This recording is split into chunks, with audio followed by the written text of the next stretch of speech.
તમે બહુ બધા મેસેજીસ જોતા હશો કે આ વખતે વસ્તી ગણતરી શરૂ થતાં પહેલા સેલ્ફ એન્યુમરેશન એટલે કે સ્વગણતરી માટેનો તબક્કો 17 મેથી 31 મેનો છે, જેમાં ભારતના દરેક નાગરિકે પોતાના ઘરનું એન્યુમરેશન જાતે કરવાનું છે.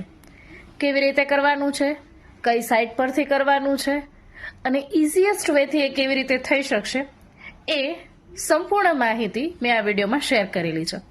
તો આ વિડીયો છેલ્લે સુધી જોજો અને તમારા બધા જ ગ્રુપ્સમાં મોકલજો કે જેથી ગણતરી કરવા આવનાર ગણતરીદાર બહુ સરળતાથી આપના ઘરની ગણતરી કરી શકે અને બધી જ ડિટેલને બહુ ડિટેલથી ફિલઅપ કરી શકે.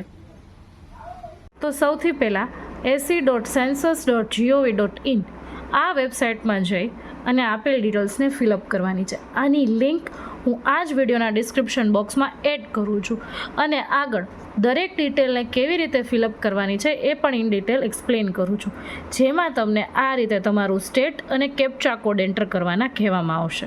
ત્યારબાદ આ રીતે એનું ડિસ્ક્લેમર આવશે કે જેની અંદર તમને કેટલો સમય લાગશે, આ કાર્ય કયા કારણથી કરવામાં આવે છે એ બધી ઇન્ફોર્મેશન આપશે, જેમાં ઓકે આપવાનું રહેશે અને ત્યારબાદ તમારે બધા જ નંબર એન્ટર કરવાના છે, બધી જ ડિટેલ ફિલઅપ કરવાની છે. સૌથી પહેલાં enter the name of head of the house, તમારા ઘરના મોભીનું નામ લખવાનું છે. ત્યારબાદ તમારો 10 ડિજિટનો કોઈ પણ એક વ્યક્તિનો મોબાઈલ નંબર, જે પણ ઓપ્શન જે પણ ડિટેલ તમને આપેલી છે એને જ્યારે ટચ કરશો, ક્લિક કરશો એટલે આ પ્રકારે એની ઇન્ફોર્મેશન આવશે, જેમાં જરા પણ ગભરાવાની જરૂર નથી. માત્ર ઓકે આપી અને તમારી ડિટેલ્સ ફિલઅપ કરી દેવાની છે. ફર્સ્ટ ટાઈમ રજિસ્ટ્રેશન માટે ઓટીપી તમારા ફોનમાં આવશે, જે તમારે એન્ટર કરવાનું રહેશે અને બહુ ધ્યાનથી તમારે ભાષા સિલેક્ટ કરવાની છે, જે આખા ફોર્મમાં સેમ રહેશે. અહીંયાથી થોડીક વસ્તુ ડિફિકલ્ટ થાય છે.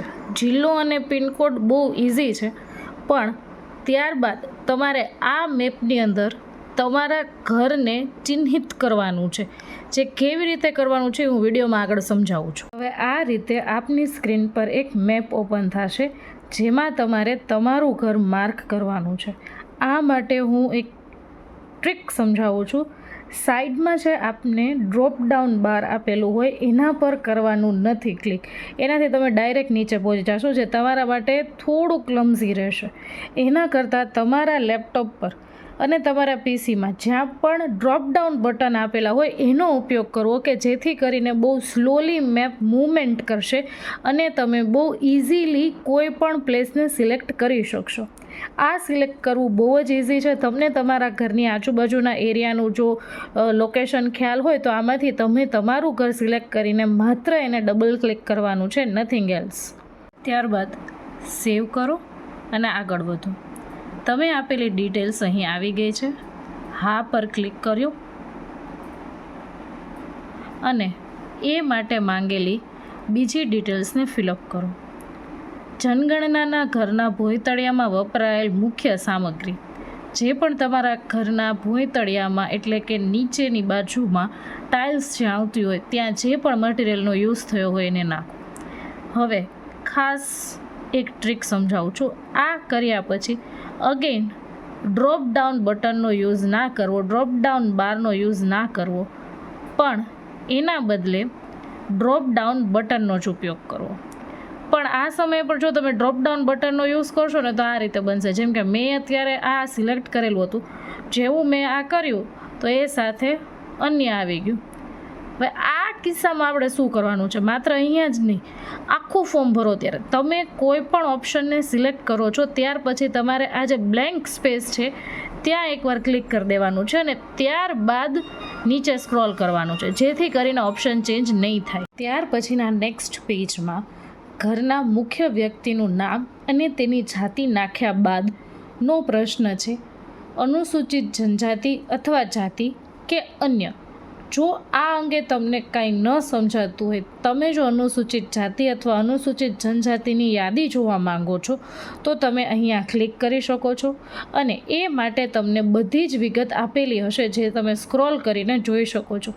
આ માત્ર એક જગ્યાએ નહીં, સમગ્ર ફોર્મની અંદર કે જ્યાં આવો કોઈ પ્રશ્ન થાય કે શું સિલેક્ટ કરવું, ત્યાં આ પ્રકારે ઇન્ફોર્મેશન માટેની વિગત તમને આપેલી હશે જેનો તમારે ઉપયોગ કરવો.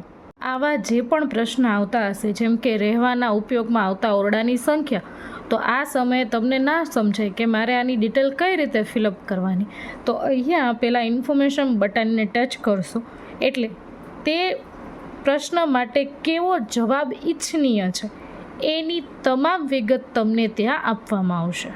તમને ફોર્મ ભરતા સમય લાગશે તો તમને આ પ્રકારે એક આવશે કે સત્ર સમાપ્ત થઈ રહ્યું છે. ત્યારે મૂંઝાવાની જરૂર નથી, માત્ર લોગિન રહો, ટચ કરી દેવાનું છે, માટે તમે ડિટેલ આગળ શાંતિથી ફિલઅપ કરી શકશો.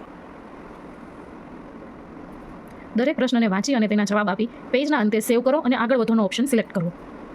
તમે આખું ફોર્મ ફિલઅપ કરી લેશો, ત્યારબાદ તમે ભરેલી બધી જ ડિટેલ, કુટુંબની વિગતોનું પૂર્વાવલોકન એટલે તમને એક વખત બતાડવામાં આવશે કે જેની અંદર તમે સેટ કરેલી બધી જ ડિટેલ્સ આવતી હશે. તો આને એક વખત વેરીફાઈ કરી લેવી અને જો તમને આ અંગે કોઈ પણ પ્રશ્ન જણાય તો જરૂરથી એને બદલાવવો. બધી જ ડિટેલને બહુ જ શાંતિપૂર્વક જોયા પછી, ચેક કર્યા પછી જ અંતિમ સબમિટનો ઓપ્શન સિલેક્ટ કરવો. અંતિમ સબમિશન પછી તમને આ રીતે તમારું ACID મળશે, જે સેફટીના પર્પઝથી મેં હાઇડ કરી દીધું છે. આ તમારે ગણતરીદારને આપવાનું રહેશે. તમે એક પરિવારની વિગત નાખ્યા પછી તે જ ડિવાઇસમાંથી બીજા પરિવારની વિગત પણ એન્ટર કરી શકો છો. એ માટે તમારે અહીંયાથી લોગઆઉટ કરવાનું રહેશે. લોગઆઉટ કર્યા બાદ તમે ફરીથી બીજી ડિટેલ્સને ફિલઅપ કરી શકો છો.